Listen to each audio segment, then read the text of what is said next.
Bram menatap tumpukan surat tagihan utang yang berserakan di atas meja kayu usang dengan tatapan kosong yang menyedihkan. Pria berusia 40 tahun dengan mata cekung dan rambut hitam tipis yang disisir rapi itu kini telah kehilangan segalanya dalam semalam saja.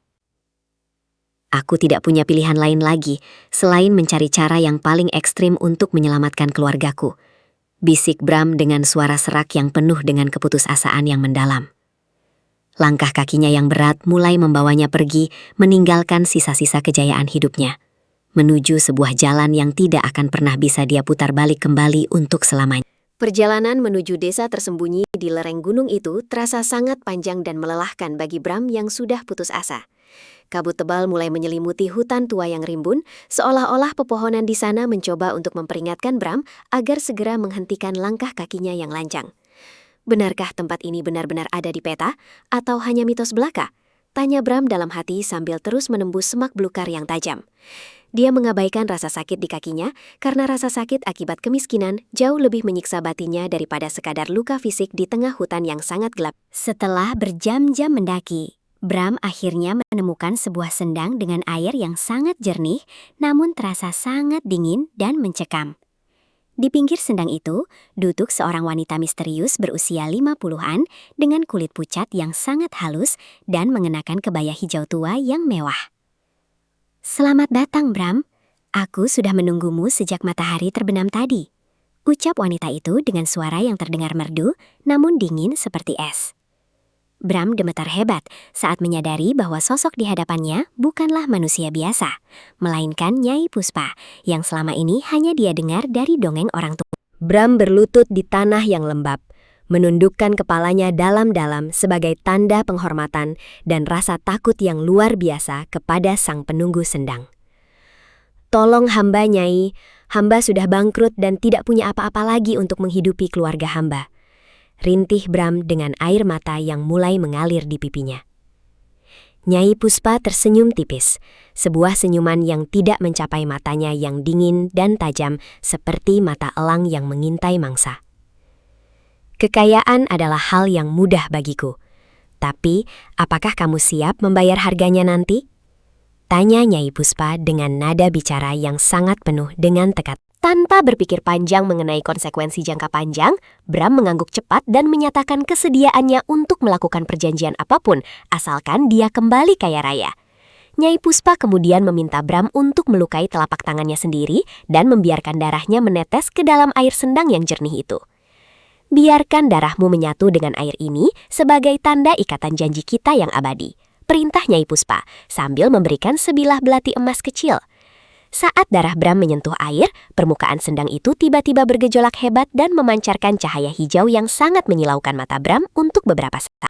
Hanya dalam waktu beberapa bulan saja, kehidupan Bram berubah secara drastis menjadi sangat mewah dan bergelimang harta yang tidak pernah dia bayangkan sebelumnya.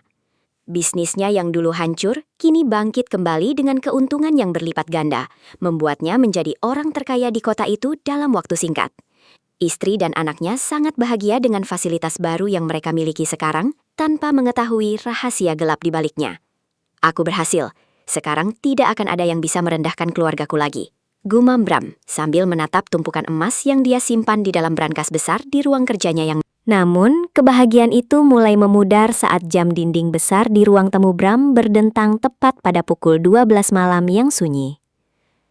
Dari sudut matanya, Bram sering melihat sosok wanita tanpa kepala yang mengenakan kebaya hijau tua sedang berdiri diam di pojok kamarnya yang gelap.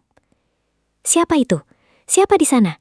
teriak Bram dengan suara yang gemetar ketakutan sambil menyalakan semua lampu di ruangan itu dengan panik. Namun, setiap kali lampu menyala, sosok mengerikan itu selalu menghilang tanpa jejak, meninggalkan bau harum bunga kamboja yang sangat menyengat dan menusuk hidung Bram malam. Kegelisahan Bram semakin menjadi-jadi setiap malamnya. Dia tidak bisa tidur nyenyak karena selalu merasa diawasi oleh ribuan mata yang tidak terlihat dari balik tembok rumah.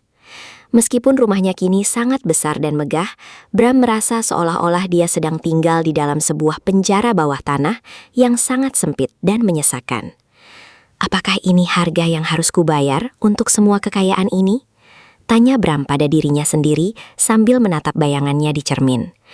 Wajahnya yang dulu tampak segar kini mulai terlihat pucat dan dipenuhi dengan garis-garis kecemasan yang mendalam, seolah-olah jiwanya sedang perlahan-lahan mulai terkikis oleh kegelapan. Puncak dari segala penderitaan Bram dimulai ketika anak tunggalnya yang bernama Leo tiba-tiba jatuh sakit secara misterius tanpa ada penyebab yang jelas secara medis. Tubuh anak laki-laki berusia 7 tahun dengan rambut coklat berantakan itu terasa sangat panas, seperti terbakar, namun dia terus menggigil kedinginan yang amat sangat. "Ayah, kenapa kulitku terasa sangat perih dan gatal sekali?" tanya Leo dengan suara yang sangat lemah sambil menunjukkan lengannya kepada Bram. Bram terkesiap saat melihat bercak-bercak aneh yang mulai muncul di kulit anaknya. Sebuah pemandangan yang membuat jantungnya seakan berhenti berdetak saat itu juga karena rasa takut. Bram segera memanggil dokter-dokter terbaik dari seluruh negeri untuk memeriksa kondisi Leo. Namun tidak ada satupun diagnosa medis yang masuk akal bagi mereka semua. Kondisi Leo justru semakin memburuk setiap harinya, di mana kulitnya yang semula halus, kini mulai mengeras dan bersisik, persis seperti kulit ular yang mengerikan. "Kami tidak pernah melihat penyakit seperti ini sebelumnya, Pak Bram. Ini di luar nalar ilmu kedokteran kami," ucap salah satu dokter dengan nada yang sangat bingung. Bram terjatuh lemas di lantai rumah sakit pribadinya, menyadari bahwa penyakit ini bukanlah penyakit biasa, melainkan tagihan dari perjanjian berdarah yang dia buat. Bram teringat kembali pada kata-kata Nyai Puspa tentang harga yang harus dibayar, dan dia menyadari bahwa anaknya telah dijadikan tumbal untuk kekayaannya yang berlimpah. Dia tidak bisa membiarkan Leo menderita lebih lama lagi, hanya karena keserakahan yang dia lakukan di masa lalu yang sangat kelam itu. "Aku harus kembali ke sendang itu. Aku harus membatalkan semuanya, sebelum semuanya terlambat," tekad Bram sambil mengemas barang-barangnya dengan terburu-buru. Dengan air mata yang terus mengalir, Bram mencium kening Leo yang kini sudah dipenuhi sisik ular, sebelum dia bergegas pergi menuju gunung itu kembali. Perjalanan kembali ke lereng gunung terasa jauh lebih berat daripada yang pertama. Seolah-olah alam semesta sedang mencoba menghalangi niat Bram untuk menebus kesalahannya. Hujan badai turun dengan sangat deras, menghantam tubuh Bram yang sudah lemah, namun dia terus merangkak mendaki lereng yang sangat licin dan berbahaya itu. "Nyai Puspa, tolong keluar! Aku ingin membatalkan perjanjian kita!" teriak Bram sekuat tenaga di tengah deru angin kencang yang sangat memekakan telinga. Suaranya bergema di seluruh lembah, namun hanya keheningan mencekam dan suara petir yang menyambar-nyambar di langit yang membalas teriakan putus asanya yang sangat memilukan tersebut. Akhirnya Bram tiba di tepi sendang yang kini airnya berwarna merah seperti darah, memantulkan cahaya bulan purnama yang tersembunyi di balik awan hitam yang pekat. Nyai Puspa muncul dari dalam air tanpa basah sedikit pun, menatap Bram dengan tatapan yang penuh dengan penghinaan dan rasa kemenangan yang sangat nyata. "Kamu kembali terlalu cepat, Bram. Apakah emas-emasku kurang banyak untuk memuaskan rasa lapar dan keserakahanmu itu?" tanya Nyai Puspa dengan nada mengejek yang sangat tajam. Bram segera bersimpuh di kaki Nyai Puspa, memohon dengan sangat agar anaknya dibebaskan dari kutukan yang sangat menyiksa dan mengerikan tersebut. Manusia itu lucu.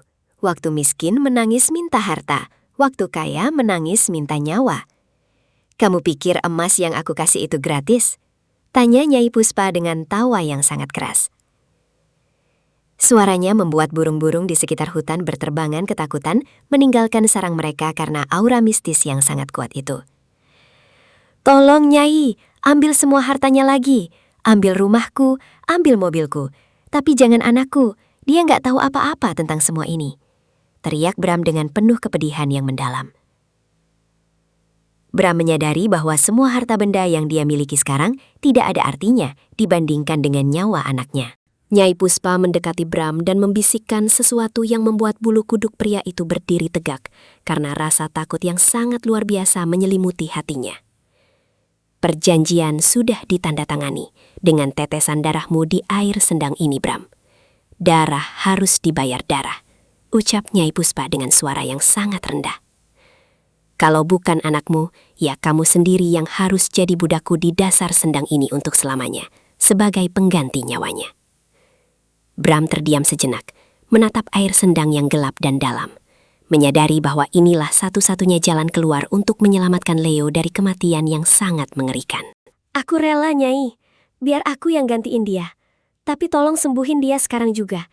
Biarkan dia tumbuh besar dan bahagia, ucap Bram dengan nada bicara yang pasrah. Nyai Puspa tertawa puas mendengar keputusan Bram yang berani mengorbankan dirinya sendiri demi nyawa anaknya yang sangat dia cintai itu. Baiklah, masuklah ke air ini. Jangan pernah berkedip dan jangan pernah berharap bisa melihat matahari lagi di dunia ini, perintah Nyai Puspa. Bram melangkah perlahan masuk ke dalam air sendang yang dingin, merasakan tubuhnya perlahan-lahan mulai tenggelam dan ditarik oleh kekuatan gaib yang sangat kuat menuju kedalaman. Keesokan harinya, Leo terbangun di tempat tidurnya dengan kondisi tubuh yang sudah bersih dari semua sisik ular, dan panasnya pun telah menghilang sepenuhnya secara ajaib. Namun, ayahnya tidak pernah kembali ke rumah itu lagi, dan semua kekayaan mereka perlahan-lahan mulai sirna tanpa sebab yang jelas, hingga mereka kembali sederhana. Kisah ini mengajarkan kita bahwa keserakahan hanya akan membawa malapetaka, dan harta yang didapat dengan cara tidak halal selalu meminta bayaran yang jauh lebih mahal. Terima kasih sudah menonton kisah ini. Jangan lupa untuk subscribe, berikan like, dan tuliskan pendapat kalian di kolom komentar tentang pesan moral cerita hari ini.